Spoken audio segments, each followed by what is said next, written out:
Okay, good afternoon, good afternoon. Actually, it's morning, it's about 11:30 or so. Hi, you're watching Char.B Eats, and if you're at Beauty World Food Centre and you're looking for dishes which are suitable for low-carb, keto or carnivore diets, and you're also looking for dishes which are worth travelling half across Singapore for, well, hopefully this guide will help you out. But first, a brief history of Beauty World Food Centre itself. It's situated on the 4th level of Beauty World Centre. Beauty World Food Centre is really one of a kind. It's built in 1984. It's the only open-air food centre in Singapore that's located on a high floor, and one that is situated on top of a shopping centre. Even though it has a hawker centre-like layout, it is not one of the 119 hawker centres that are owned by the government. Each of the individual 41 food stalls here are privately owned, and a stall was sold for $500,000 back in 2016. There have been several attempts over the decades to buy out the food centre, but to no success, as none of the owners could agree on the buyout price. Before we go on, I want to give a big shout out to the sponsor of this video, Surfshark VPN. I've been talking about Surfshark VPN for many videos because I really think that their service is fantastic. The main reason why I use them is really for watching Netflix. You see, when you sign up for Netflix and say you're based in Singapore, you only get access to the content in Singapore, and that can be a bit limited. But when you engage a service like Surfshark VPN, you can change your location and see what Netflix is like in other countries. And there are shows and movies that are exclusive to those other countries which you cannot get in Singapore, and now you have access to all of it. The other highlight is this app that they have, Surfshark Antivirus. It's a virus protection that is lightweight, clean, and easy to use. It provides real-time protection from viruses and zero-day threats. Also useful is their webcam protection feature, especially important in this era of Zoom calls. It prevents any unauthorized access to your camera and notifies you if someone tries to access it. So if you want to give this VPN a try, you can visit surfshark.com and use my coupon code GREGSBigEats. That'll get you an exclusive Chinese New Year deal and 3 months free. You get to try it out for 30 days, and if you don't like it for any reason, there's a money-back guarantee. I have a link in the description box below, and now, back to the review. Now, note before I start, I'll put a tag in the bottom left corner indicating which dishes are lower carb, not low carb, lower carb, which means it has a very small amount of sugars or carbs in it. Which dishes are keto, has very little to no sugars or carbs in it. And which dishes are carnivore, has very little to no sugars and carbs, and has very little to no vegetables in it. So come, let's eat some food. Okay, first is meat and omelette hot plate from this stall called Oso Kaki Fuyong. This stall is super new as it only opened in October 2023, but students and ex-students of Ngee Ann Polytechnic will remember them because the stall used to be located there for many years, and there will always be long queues for their food. So what they do is sizzling omelette in a hot plate, Fuyong basically. Then it is topped off with various proteins like oysters, chicken patties, scallops, salmon or beef. Then they pour on various sauces depending on what version you go for. There are 3 versions: Japanese curry, Korean cheese and teriyaki.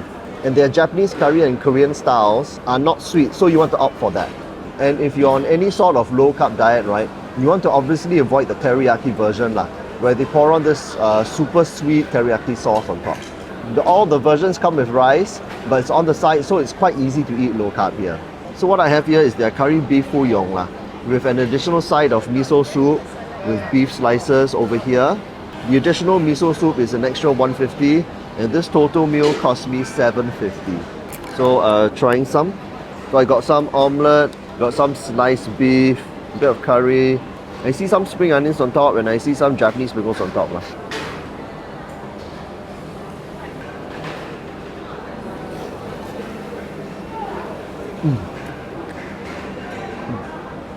The egg is reasonably fluffy, and the curry is mild, but still with a nice light flavour. Though as with any gravy, right, it tends to be thickened with a little bit of cornstarch. So you have to be aware of it and not overindulge in the sauce. Just the beef alone.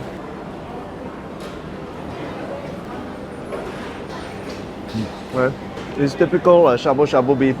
I presume it's the pre-packaged ones you get from suppliers. But it's quite reasonably soft. Sometimes there are tendons, but this one seems okay.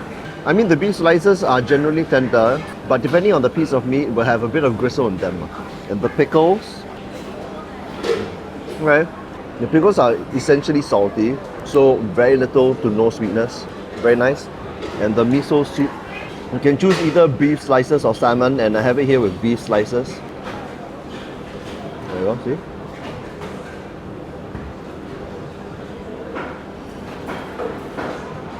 Okay.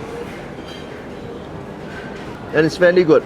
No sweetness, and the taste is that packet miso lah, which is what you would expect when you're eating out. But it's nice that they jazz it up with some dried seaweed lah. They also throw in some soft tauhu lah. Their Korean range of dishes are also quite low carb. It's basically the same concept, but instead of curry, they use a reduction of gochujang, Korean chili paste, and they add some processed cheese on top. The Osa mayonnaise lah, which I would avoid lah, personally. Next is beef soup from Penang homemade beef ball. And this stall serves a very unique style of Chinese beef soup that is very hard to find in Singapore. I did the full-length vlog on this stall, and I will link to it in the video description below. So what I have here is their largest $10 bowl of fatty beef with soup. And there are two reasons why this beef soup is so good. Firstly is because of the soup itself.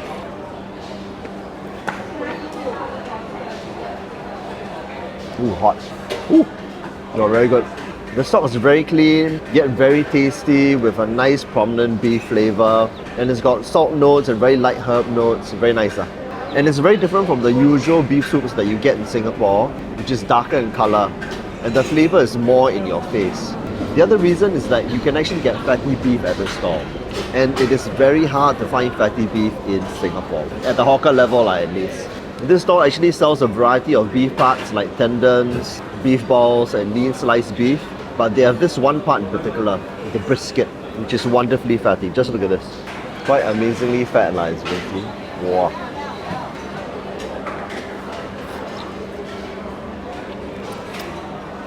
And the texture is great. Soft fat and well cooked meat, but not to the point where it is completely breaking apart. There's still some firmness and spring to the bite lah.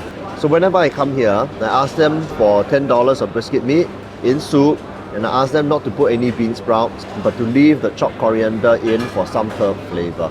If the flavor gets a bit monotonous for you, right, you can add some of the chili lah, obviously. And chili is very plain. Basically, it's just some salt and vinegar in chili, and that's it lah. Maybe a little bit of sugar, but you don't really taste very much of it. It's rather fresh now.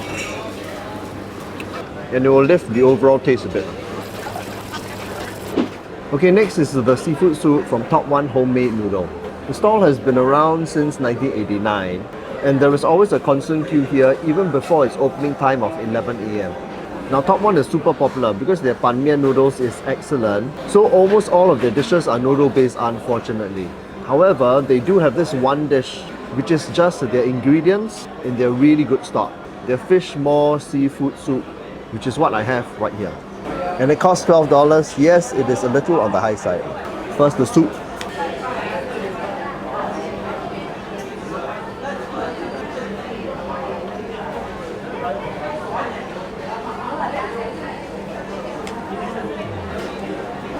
And the soup is very nicely rounded, which tastes great, but I suspect they do put in a slight amount of sugar lah, to give it that rounded flavor, but not to the point of it tasting sweet lah. And you do get a variety of ingredients. You get fish maw,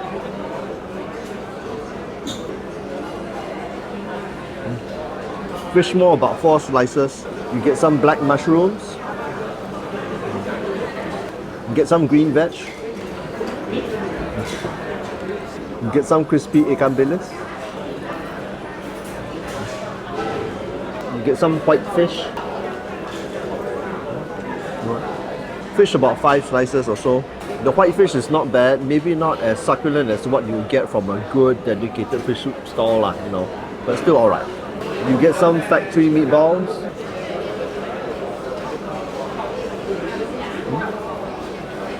Two factory made meatballs. Factory meatballs, the kind you get from the supermarket lah. You get some minced meat. And 2 handmade meatballs lah, so super soft. Quite a bit of pepper as well, fantastic. And you get 2 huge prawns, and when I mean huge, I mean really huge. Look at these prawns, freaking gigantic. And this is the reason why you pay $12 lah. There you go, quite ginormous. Very fresh, very meaty. It's probably not frozen. Very nice. And this dish is great because there's quite a lot of protein. However, the dish is lacking in dietary fat, that's for sure. So you might feel a bit hungry after a few hours. So make sure you order some fatty meat, like from the Chai Economic Rice stall, to bump up your fat intake for the day. Okay, next is the soy chicken from Hong Kong soy sauce chicken. Hong Kong soy sauce chicken noodles rice. I can never remember the full name. Okay, and this stall is hugely popular because the soy chicken is very good. I did a full-length vlog on this stall and I will link to it in the video description below. And what I have here is a quarter of a chicken with an additional braised egg, no rice, no noodles, and lots of pork lard because they offered it on the side, whoever wants, so I just took. And tasting the chicken with some of the gravy. So,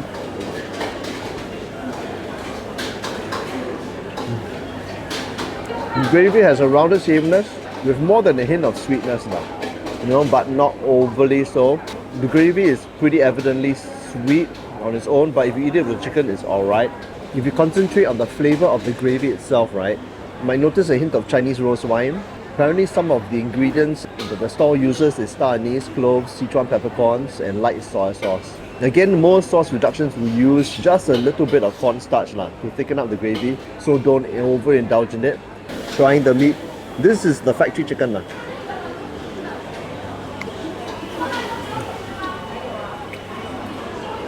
Fantastic. The skin in particular is very well marinated with the soy seasoning and a little bit of sweetness. It's very nice. But bear in mind that it is a bit on the sweet side. Not heavily so, but lightly so. And the meat itself is very well done. Nicely poached, not overcooked. But if you're willing to spend some extra money, right, and make a pre-order, they do offer their soya chicken using the more expensive kampong chicken variety. And it adds in this distinct chicken flavour along with the soy braising gravy, which really makes the taste next level. Okay, next is fish soup from Blanco called Fresh Fish Soup. This stall has apparently been around since 1978 and there is always a busy queue for their fish soup, which is actually quite well done here, I think. To eat low carb at this stall, you want to avoid all the options which have got fried fish and have got noodles obviously and rice. And why the fried fish? Because there will always be a bit of batter on the fish itself. So what you do is that you opt for the plain poached fish, which is what I have here. So this bowl cost me $5.90 and there are about 6.5 large slices of fish, and that is quite reasonable for the amount of fish you get. And a sizable piece of dried soulfish inside. You have some coriander, you have some lettuce, some spring onion, the usual stuff and some fried onions. Okay, so firstly the soup.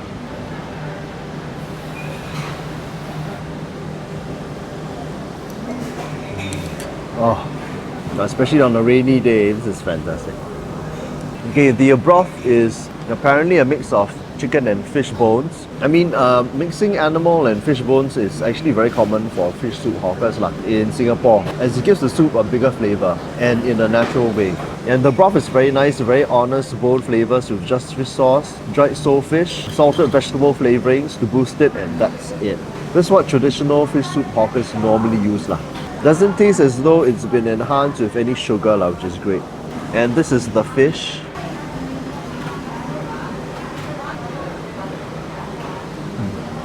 Oh, good.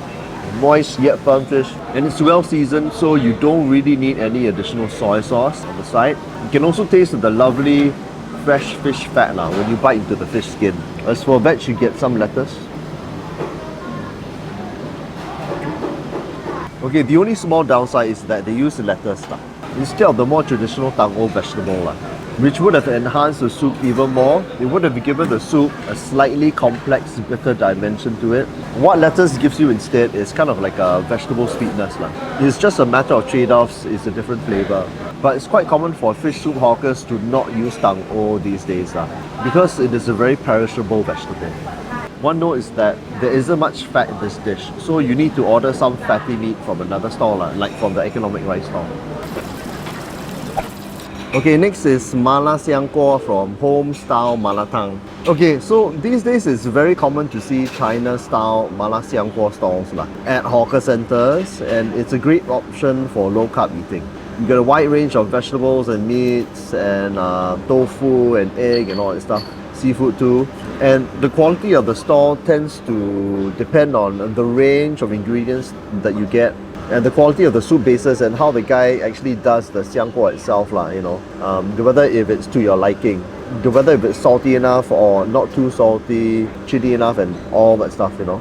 This one at Beauty World is pretty good to me, but I'm not a Mala Xiang expert. I only know what I like, you know.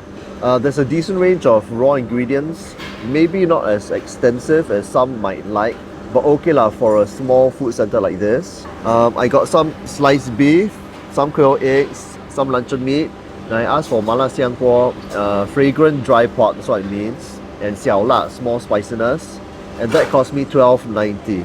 What I like about this stall is that you get a fair amount of coriander, sesame seeds, more peanuts than usual, and then you get these whole clove garlics, which are fantastic.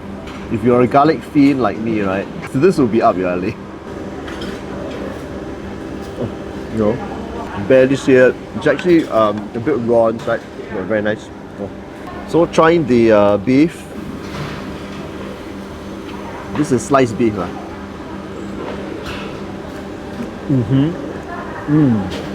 The sliced beef is fairly soft, but of course there are some bits which will have gristle, so you know, bear that in mind. Right, this one. So if you don't know what Mala Xiang is, right, it's basically raw ingredients and it's stir fried with China chili paste, some garlic, ginger, coriander, oil and salt. Over here, the oil I checked out, they actually use refined palm oil. And palm oil, as I've said in previous vlogs, is less bad than the usual vegetable oils. It would be better if it is like, you know, a home rendered pork lard, but that's a bit unrealistic to expect in a hawker center. The Mala Xiang here is pretty good for me because the flavors are quite powerful, pretty spicy for xiao la, small spiciness. And they're more liberal with the seasoning and with the garlic, which is how I like it. Some might feel that they're a bit heavy-handed with the salt, so ask them to tone it down a bit if you don't like it so salty. And luncheon meat is luncheon meat. Okay.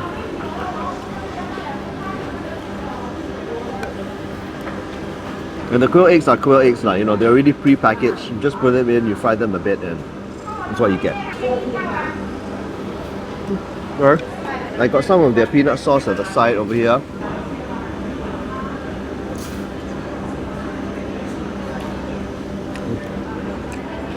That's a bit of peanut sweetness inside. Ooh.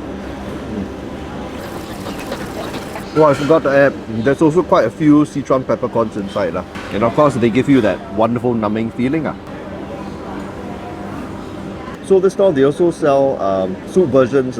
They've got a few soups here.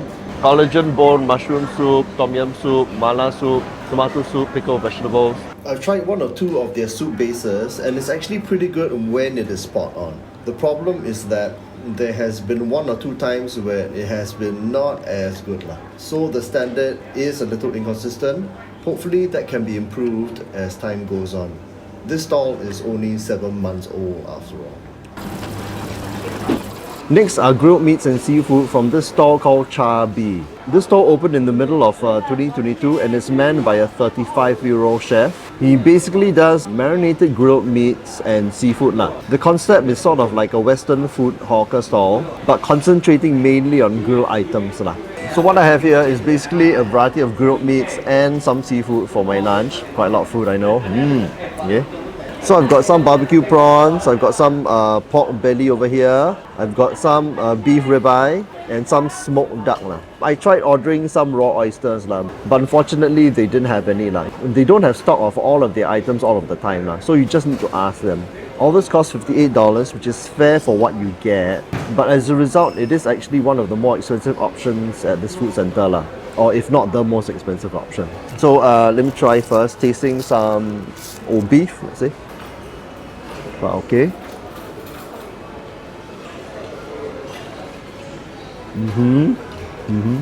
So I asked for it rare, almost blue, but the meat is still quite soft and quite nicely seasoned.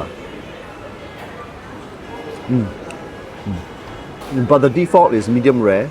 It's very nicely seasoned with salt, a bit of pepper. Apparently they use some butter if I'm right, and it's very nice. And the meats are very, very nicely done. Not too soft, not too hard either. You know, beef is quite tender. So let's see, some pork belly.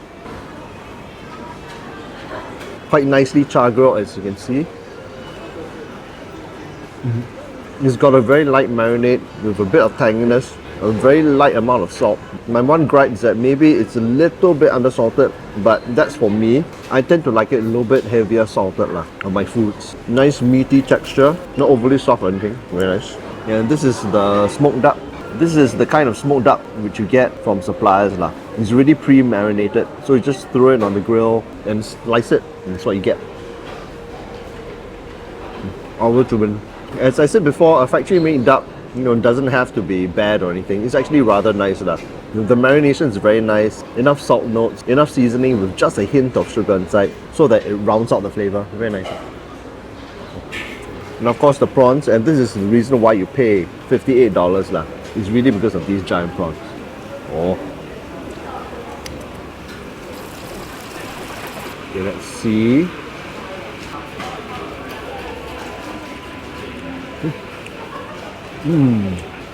Just plain grilled prawn, slightly salted, I believe. You can add a bit of chili. They provide some chili on the side. Oh. The other great thing about this place is that the only saucing are basically the juices from the meat juices and the marination. There's no heavy saucing like mushroom sauce or black pepper sauce, which will have cornstarch or anything like that. And the marination, I asked him, apparently has got no added sugar too. So as you can see here, right, every dish will have some coleslaw and lettuce on the side, which is fairly low carb friendly. Lightly seasoned, little bit of salt, little bit of sourness, little bit of sugar, very fresh, still very crunchy. No mayo, which is good. Well, if there is any, it's very light. I mean, if it had a lot of heavy mayo, right, I would probably avoid it altogether. I mean, 100% of mayonnaise is made out of unhealthy vegetable oils, so I would avoid that normally. But this is okay. I see some fries here. Depending on the dishes, you give out some fries, which can be easily avoided. He puts fries for the expensive meats, like the German sausage, the pork knuckle, and the steaks. Okay, I just came back from the store and I asked for some salt, and they gave me some sea salt. Bloody hell. Where do you ever hear of a hawker store which gives out sea salt? Pretty impressive. Wow. So I think that the pork belly needs a little additional salt, then it'll be perfect. I just add a little bit on it.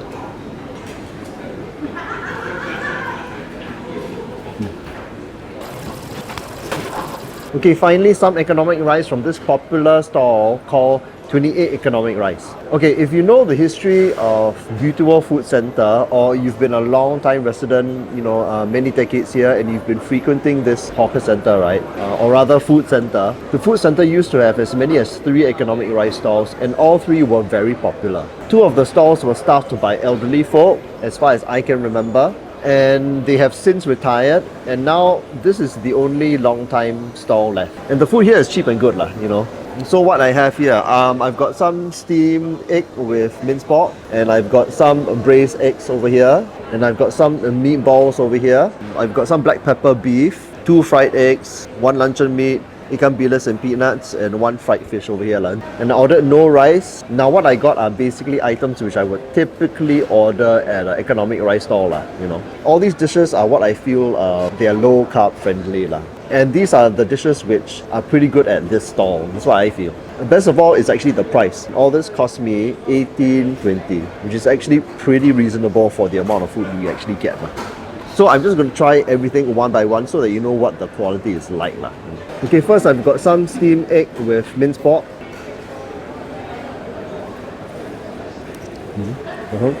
Fantastic. Oil rich, very garlicky. The minced pork is reasonably soft, and the egg is very soft. Then I've got some braised eggs, hard-boiled eggs, which are braised in soy gravy over here. The soy gravy is only very subtly sweet, which is actually good. And braised eggs are just braised eggs for me. Always a good option. I've got some steamed minced pork balls, so they're shaped like a ball basically. And the gravy itself, very little sugar here. Light soy seasoning, some garlic, that's it really. Not too oily. And the meat is very nice and soft. I always order this whenever I'm at the stall. Luncheon meat, luncheon meat is really more of an indulgence. It's processed meat, it's not great for you, but it is obviously low carb, so you can add it to your meal. Just try not to add it too often.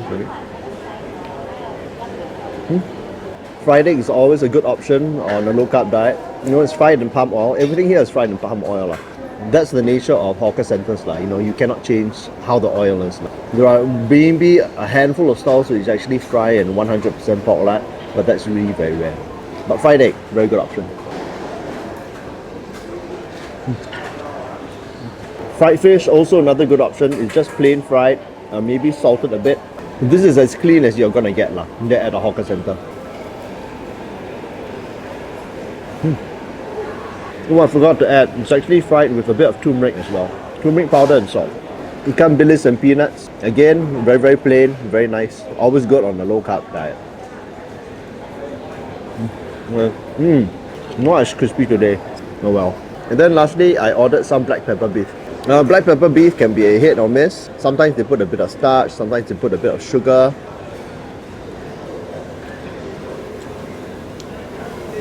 This one has got a little bit of sugar inside. If one, you can eat it, but try not to overeat it. I would classify this as lower carb. So at Cai Peng stalls, right, there are dishes which are high in carbs, that's for sure, which you will want to avoid. These are dishes which are sweet or battered. Dishes with gravy are okay, but again, it depends on how they taste and on your macros, how much carbs you're actually eating in a day. Again, try not to overindulge in it, you know, if you want to remain in ketosis. Oh yes, I forgot to order some vegetables. But in most Cai Peng stalls, most vegetable options are fine to order, whatever you want to order. I tend to go for stir-fried cabbage most of the time because I can't tolerate a lot of oxalates in my diet these days. So I tend to avoid green veg. But if you can, just go ahead, you know what I mean? But yes, as you probably know, vegetables are pretty okay on a low-carb diet. Okay, finished. Now, I have skipped 2 stalls. One is actually a very good carnivore sort of option, carnivore keto option. In the mutton soup stall here. But I feel that there is a better option nearby and it is only a stone's throw away. Your calories are better spent over there instead. And I'll talk about that mutton soup stall in an upcoming vlog. The other is Enki chicken wings, which is actually great if you love fried chicken. But the batter is unfortunately a little too heavy for low carb eating, in my opinion. So I'm not recommending it here. So that's it. I hope that you found this guide useful. I know this guide is not the normal sort of Singapore food guide that will recommend anything tasty, irregardless of whether the food is actually nutritious and healthy for you. What I've done here is more specific, where I recommend food that is tasty, as well as food that provides good nutrition for your body and mind, from a low carb perspective, of course. So if you have any questions, comment below and I'll try my best to answer them. And I'll see you in the next video, and bye bye.